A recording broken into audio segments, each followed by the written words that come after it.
welcome back to another episode of Between Two Torches. My name is Michael Marouk. I am actually the replacement now for Ellie Barrows, who was originally the host of Between Two Torches and has graduated since then. But I'm lucky enough to be able to be here today with the lovely Studio 1851 crew and Professor Kinsky. And sorry, what was your name again? Julia. Julia. Nice to meet you, Julia, and Professor Kinsky. Yeah. So the way we're going to get started today is we just have a couple questions, get people to reference and understand what's going on with Studio 1851 and what it is all about. So you guys ready to get into this? Absolutely. Yeah. Awesome. So for starters, what is Studio 1851 for those who don't really know a whole lot about it? Yeah, well, Student 1851 is our student-run retail store on campus. So it was kind of started as a class with Professor Kinsky's help. She's the one that started up a couple years ago, and you could talk about how it began. Sure, yeah. I mean, I was going to ask, like, when did you have the idea to create Studio 1851? Like, how did this come to you? Yeah, so in probably 2017, is that right? 2017. I think I was still an adjunct at that point. And when I started here, basically asked, we have this great fashion program, and I said, so where's our store? And we didn't have one. And it turns out that the idea of having a School of Fashion store had been floated around quite a bit, but nobody was quite insane enough to say, okay, I'll do it. So in stepped me. Awesome. So we, that spring, I think, in the operations class, I kind of challenged some students, hey, think of some retail opportunities, or what could we do, and what do we need on campus? And kind of whispered to one of the groups, what if we had a student-run retail store? And they created an entire presentation. They did tons of interviews and surveys and came up with the idea that we should do this on campus. So we kind of took it from there, and Professor Blake and I went to senior management that summer and asked about doing this, and finally got the okay that, sure, you can run it as a class. And we started from there, doing a few pop-ups that next fall, and then it's grown Awesome. quite a bit.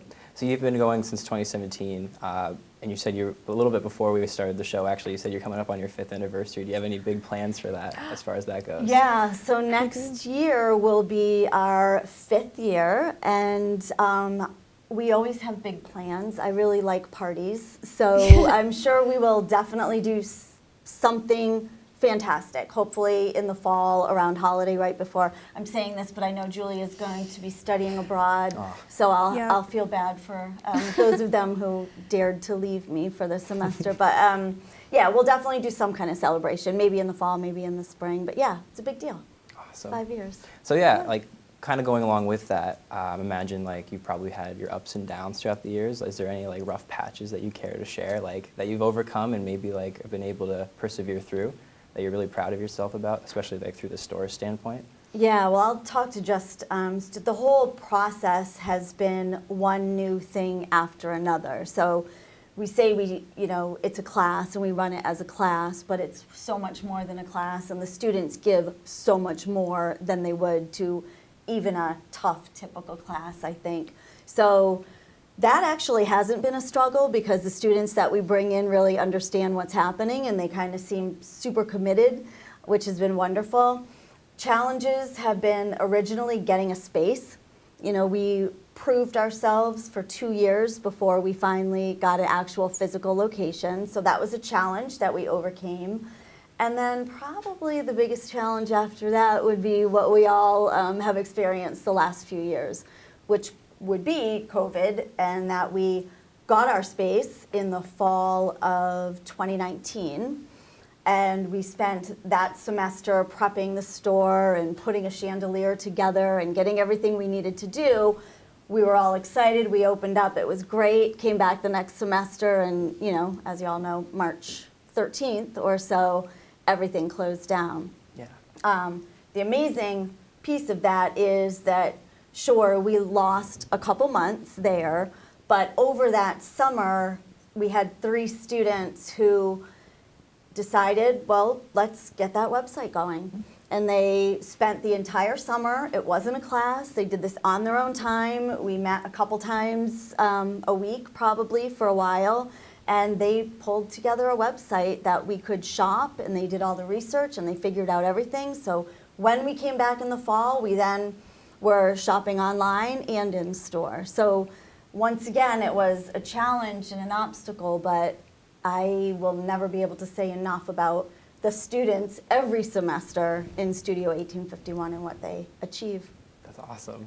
Yeah, I remember like when the store online became like really popular and that really started to get going. You guys were promoting it very like a whole lot on social media as well. And I had a lot of friends who were already shopping on there because they were just at home. So that was like a really great alternative.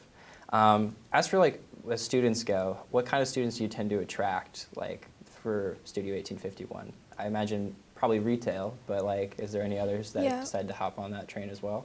We have a lot of fashion students, but we are looking to bring in people across a lot of other majors. So we have currently 2 students in accounting.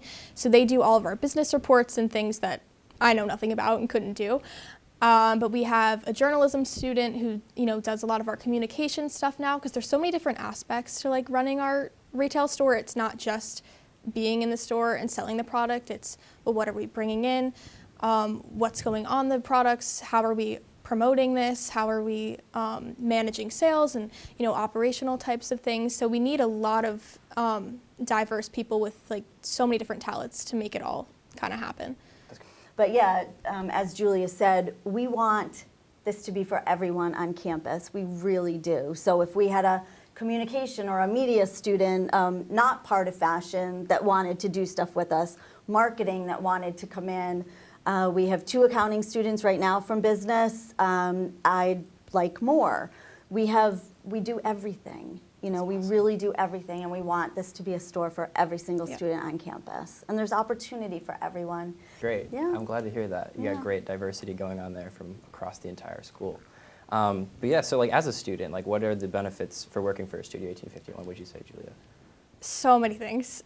This is my favorite thing that I do on campus because it's a real world experience that you're getting to have while in school.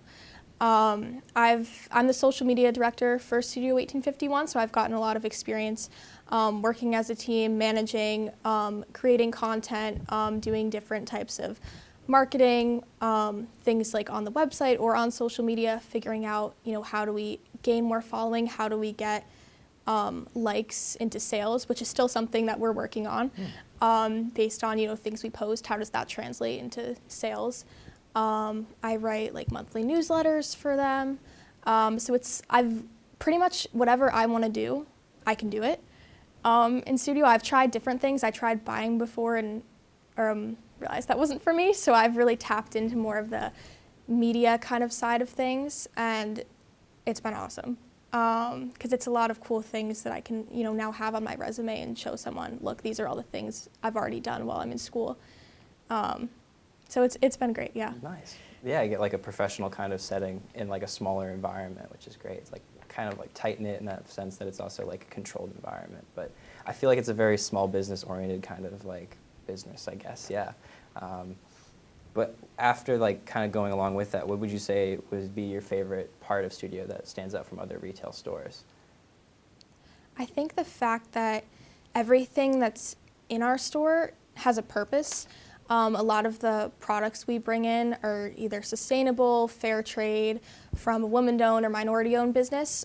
So we like to give back to our community in some way, and I think that is something that is really a big part of our mission and something we care about a lot that, maybe not every retail store is doing. So recently we've just brought in some body scrubs from our first Black-owned business, and we're really excited to start doing more of that with other minorities. And then we have a lot of women-owned products in for Women's History Month, which is this month. So. Yeah. So all of the products we bring in have some kind of social meaning or message or mission behind them. The other things we do are things that our students have created, so other graphics. So we're giving them the experience of creating a graphic that they think would be great on a t-shirt, and then choosing what t-shirt that should go on. So sometimes we come in and we say, oh, that'd be great, let's do a t-shirt like this. And we don't realize that it takes a long time to figure out what is that t-shirt made of, what is the style of that t-shirt, what color do we want it in, who are we getting it from, how much does it cost, once we get the graphic on it, what is that going to cost us, how long is it going to take, how is it going to get to us. So it's so much more than just going, yeah, let's do that white t-shirt with that building on it, right? It's so much. So we get to show off their skills in addition to bringing in product that does some kind of good, whether it donates to a cause or just supports local businesses. Yeah. Awesome. That's good. Yeah. So kind of going off of that and mentioning like getting involved with the public, I know you guys started to do Spotlight Artists, I believe as of last year. Would you care to elaborate on what that is? Yes. And all about So the Spotlight Artist program is something that started in 2020, and it's where we've brought in students, faculty. We've had an area coordinator who's been a Spotlight Artist with us. So really anyone involved in our Lasell community that has some sort of talent that they can then share within our store. So we do have some people who sell on commission or on consignment with us, but a lot of the things we've brought in have been designed by students or faculty that go to Lasell. So it's a great way to get exposure for them, but also more exposure for us and bring people into the store. So we did just bring in someone today, actually, who's a sophomore who made some crochet and knit items, which is really cool. Yeah. We have Julia brought one bag in. Yes. This was from another Spotlight artist, Mackenzie Barbosa, who's a sophomore fashion design student here. So she made, I think, like 20 different tote bags that she's selling in our store and all. So this is just one, but there's like 10 different designs, styles, fabrics that are there. So that's really fun. So it's a great way for us to highlight the talent on Lasell community. Again, everything from product, and last year we did a big event in April with Joshua Sweet where we had him perform, and we did karaoke, and we're hoping to do that again this April. Yes. So that's another, we just want to elevate the talent. There's a lot of talent in our community. So maybe sometimes we'll be selling something for them, maybe we're just showing how amazing they are. But yeah. Awesome. Yeah, I remember seeing the bags actually in there, and I was like, wow, those are really cool. Someone designed those. I was like, that's something that you guys are proud of. Kind of going off of that, did you have any other like little things you wanted to show us? I know you brought in some little knickknacks. We did. We brought so much. And again, our inventory is changing all of the time. We try to not bring things in that we're going to have forever necessarily, unless it's something that we just keep bringing back in because we love. But this is something that's brand new for us. So we have 3 big totes. This is our weekend bag, and then I think we have a beach one. And then a summer one. And a summer one. So we're kind of, I think we're all sick of winter, right? So kind of like getting excited to do something. We have, so again, like these are Blue Q socks, and we have both men's and women's socks here. And sometimes we get a little daring, a little edgy maybe with some of our socks. You know, we kind of tuck them away when certain people come in, but they're not that bad. We don't go too crazy. But we do have some fun things for guys there. We have a new style of sneaker sock. With Blue Q, we really like it because they're fun and they give 1% back to Doctors Without Borders. So again, everything we're doing has a little bit of a meaning. This was, Sherpa is a brand that they're from Nepal, and it's all hand done and it supports the communities in Nepal. So our woolly things, we loved that. I'll let Julia talk about these. So these are some of our new body products that we have. This is our newest one, that's our sugar scrub.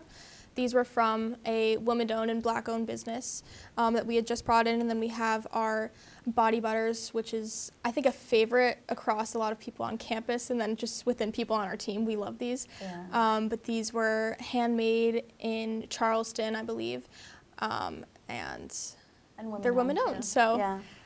And then we have recycled bags of different size. This is Blue Q also. And so we love this because it is that recycled material.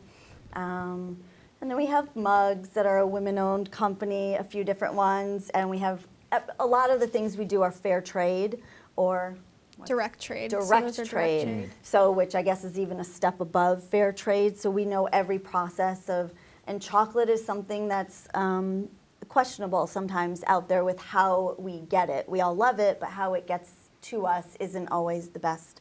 So fantastic hot chocolates that we did. So it's been really exciting getting to do all of these other little things. You know, we started with sweatshirts and t-shirts and some socks, and now we're really kind of moving up there.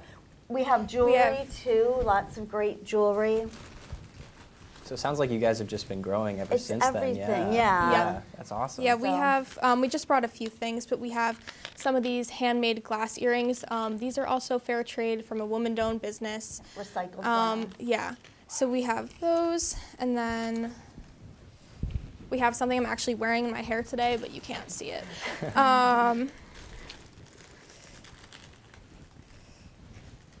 We have these hair tie bracelets, so these can be used as both a hair tie and a bracelet. And these were from a woman-owned company as well. Yeah. I like that 2-in-1. Yeah, it's, well, so many of us often, your hair's not quite long enough, but but it used to be. Like, okay, have Wear 'em on your scrunchies, wrist. you know, on our Yeah. wrist. So this was kind of a fun little thing. So I yeah, like that. yeah. Nice. So yeah, like as I said, like you guys are ever growing, it seems like. Do you have any plans down the road, like any big plans in the future, along with the 5th year coming up? Yeah, so it of sounds course, exciting. our party. Yeah. Yes. Okay.